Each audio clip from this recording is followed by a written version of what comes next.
না ভাই আমরা বসে সীমানা পার হই না এটা কি বুঝলেন ওই যে আমাদের লোক আছে বোটে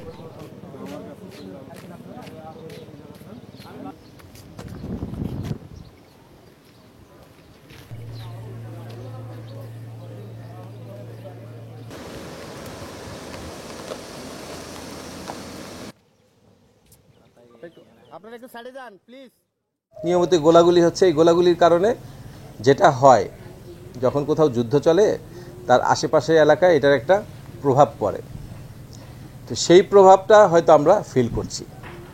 আমাদের সাথে কিন্তু মায়ানমারের সাথে তেমন কোনো শত্রুতাও নেই এবং কোনো ধরনের যুদ্ধও নেই। তো এখন যেটা হচ্ছে আমাদের এই টেকনাফ শাহপুরি এলাকাটা হলো মায়ানমারের একটা নাফ রিভার নদী দ্বারা বিভক্ত এবং যেটার মানে খুব কম, কী বলে এটার বেদ খুব কম আর কি, প্রস্থটা খুব কম এবং ডিস্টেন্সটা খুবই কম। ওইখানকার যে গোলাগুলিগুলো হচ্ছে এটাকে আমরা বলি স্ট্রে বুলেটস। ঠিক আছে, স্ট্রে বুলেটস মানে হলো যেটা মানে যেটার উপর কারো কোনো কন্ট্রোল নাই। ঠিক আছে, সেই ধরনের জিনিসগুলো হয়তো এখানে আসার কারণে আমাদের জনগণের মনে অনেক সময় ভীতি সঞ্চার হচ্ছে যে আমাদের দিকে বুঝি গোলাগুলি করা হচ্ছে। আসলে কিন্তু ঘটনাটা সেটা নয়।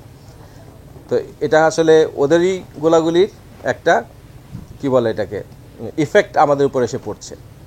বাট এটা আবার আমাদের জন্য একই সাথে বিপজ্জনক, কারণ আমরা কখনোই চাই না যে আমাদের জনগণ কোনোভাবে ওদের যুদ্ধের কারণে মানে এটা যারা ক্ষতিগ্রস্ত হোক। তো সেজন্য আমাদের মাঝে আমাদের একটা কিছুটা নিরাপত্তা এখানে নিশ্চিত করা দরকার যে আমরা কী করতে পারি। এই স্ট্রে বুলেট আটকানোর ক্ষমতা কারো নাই, তাই না? বুলেট যেটা আসবে আপনি কি শিল্ড নিয়ে এখানে মুভ করতে পারবেন না।